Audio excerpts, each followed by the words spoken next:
મેં એક ડૉક્ટર સાહેબનું ઇન્ટરવ્યૂ જોયેલું કે રિફાઇન કરેલું ઓઇલ ન ખાવ તો સારું એવું ડૉક્ટર સાહેબ એવું કહેતા હતા. તો આજે ભેળસેળ થાય છે એ કેવી રીતે કરતા હશે? ભેળસેળ શું ભેળસેળ થતી? ભેળસેળમાં ઘણી એવી માન્યતાઓ છે, ગવર્મેન્ટે ભેળસેળની છૂટ આપેલી છે. ખરેખર એવું ક્યારેય છે જ નહીં. એ બહુ શોર્ટ સમયે 1994-95 જે તે વખતે થોડા સમય માટે આપેલી હતી. એવી કોઈ ભેળસેળની છૂટ આજે નથી. એટલે લોકોનામાં હજુ અમને સામેથી પૂછતા હોય કે ભેળસેળની તો ગવર્મેન્ટે છૂટછાટ આપેલી છે, તો ભેળસેળ તમે કરતા જશો ને, એટલે એવી કોઈ છૂટછાટ છે જ નહીં. એક મિથ કહેવાય ને, એક મિથ એવું છે કે ભાઈ સિંગ તેલમાં કોલેસ્ટ્રોલ હોય, પણ ખરેખર ન હોય. હું 1 કરોડ રૂપિયા આપવા તૈયાર છું. લ્યો, સિંગ તેલમાં કોલેસ્ટ્રોલ ક્યારેય ન હોય. તેલમાં કોલેસ્ટ્રોલ જ ન હોય. એ ડેરી પ્રોડક્ટની અંદર હોય. પણ હજુ તમે 100 લોકોને ઊભા રાખીને તમે પૂછો ને, તો 100 માંથી અમારો સર્વે એવો છે, લોકોના માઇન્ડમાં એવું છે કે ઓઇલમાં 51% લોકો હજુ એવું કહે છે કે સિંગ તેલમાં કોલેસ્ટ્રોલ હોય. એ અમારો સર્વે કરેલો છે. હજુ 51% લોકો કહે છે. બસ એ જ મહેનત છે કે 51%થી લઈને ધીમે ધીમે ધીમે 0 કેમ આવે ને, જેથી કરીને ખેડૂતોને ફાયદો થાય, સિંગ તેલ તરફ પાછા વળે. વાત તમે કીધી ભેળસેળની, તો જે રિફાઇન તેલ સસ્તું હોય ને એની બીજા તેલમાં, મોંઘા તેલમાં ભેળસેળ થાય.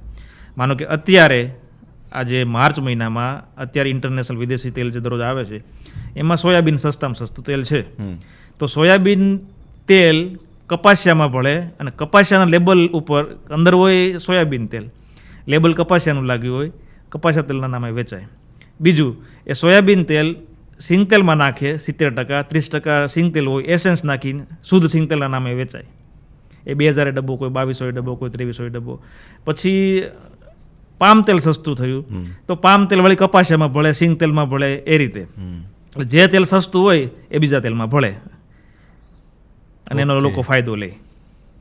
કારણ કે તેલ જોવામાં તો પીળું જ તેલ હોય. તમે સિંગ તેલ લ્યો, સનફ્લાવર લ્યો, સોયાબીન લ્યો, કપાસિયા, તમને ખબર ન પડે જોઈને કે આ કયું તેલ છે. બીજું, રિફાઇન તેલની રિફાઇનની પ્રોસેસ જ એવી છે કે રિફાઇન કરવાથી સ્વાદ, સુગંધ અને ચિકાસ આ ત્રણેય વસ્તુ નાશ પામે.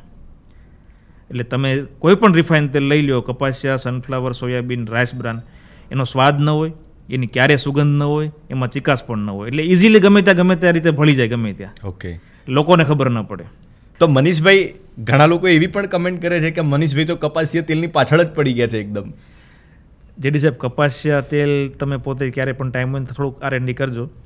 કપાસિયા તેલ ગુજરાત સિવાય કોઈ રાજ્યમાં કે કોઈ દેશમાં ખવાતું નથી. પરમાત્માએ કપાસિયા છે ને, એ ઢોર માટેની પ્રોડક્ટ, અને કપાસ જે નીકળે એમાંથી આપણે કપડાં બને, અને બાકી જે મેઇન પ્રોડક્ટ છે એ ખોળ છે. આપણે ગાય ભેંસને, ઉત્તર ગુજરાતમાંથી આવો છો, આપણને ખબર છે. પણ કપાસિયામાંથી તેલ નીકળીને માનવી ઘર ઘર સુધી પહોંચાડશે એવી ભગવાનને પણ પરમાત્માને પણ હતું નહીં. એટલે કપાસિયા તેલ ખાવા માટેની ચીજ નથી. એ શું કામ હું કહું છું કે જ્યારે મેં ધંધાની શરૂઆત કરીને ત્યારે મેં એક કપાસિયાની મિલમાં જઈને એનો લાઈવ વિડીયો જોયો, કપાસિયામાંથી કઈ રીતે તેલ નીકળે. એ દિવસ હજી મને યાદ છે. એ હજુ મારા આંખ આગળ તરે છે. એટલે એવું જ નક્કી કર્યું કે રિફાઇન તેલ તો ન જ ખાવું જોઈએ, પણ એમાંય કપાસિયા તેલ તો ક્યારેય ન ખાવું જોઈએ. એટલે મેં તમને જે કીધું છે કે 3 લાખ ડબ્બામાંથી 80% વિદેશી તેલ છે, અને 20%માં પાછા 80% કપાસિયા તેલ ખવાય છે. જ્યારે તમે આ વાત કરી રહ્યા છો તો કેટલા એવા કપાસિયા તેલના જે હશે ઓનર હોય, ગાળો આપતા હશે. પણ કહેવાનો મિનિંગ કે ભણેલા ગણેલા સાચું છે તો કેવું જ જોઈએ. ભણેલા ગણેલા વર્ગને પણ ખબર નથી કે કપાસિયા તેલ ન ખવાય. આજે મર્સિડીઝ ને, ઓડી ને, BMW ગાડીઓ લઈને તમે મોલ, સુપર માર્કેટમાં ખરીદી કરવા જાઓ છો ને કપાસિયા તેલનો ડબ્બો લઈને ઘરે આવો છો. જો એને ખબર પડી જાય ને કે ખરેખર કપાસિયા તેલ કઈ રીતે બને, તો એ ડબ્બો પાછો આપી દે ને, કોઈને કહી દે કે ભાઈ હવે આ નથી જવું, તબ તાત્કાલિક બીજો ડબ્બો તમે મંગાવો. કારણ કે કપાસિયા તેલ સાહેબ ખરેખર ભયંકરમાં ભયંકર એનું જે પ્રોડક્શન ને એ જે તમે જુઓ ને, એ હોશ બહાર નીકળે, લાલ કદડો બહાર નીકળે.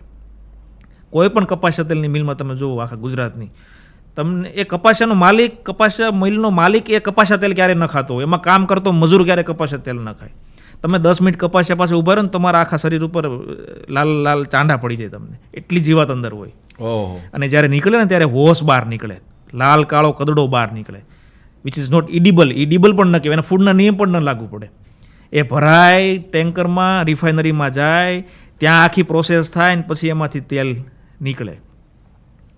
એટલે તેલની પરિસ્થિતિ બહુ ખરાબ છે. લોકો સસ્તું જ જોવે. હોપ કે આ લોકો સમજે, આ વાત, એમાં અભ્યાસ કરે.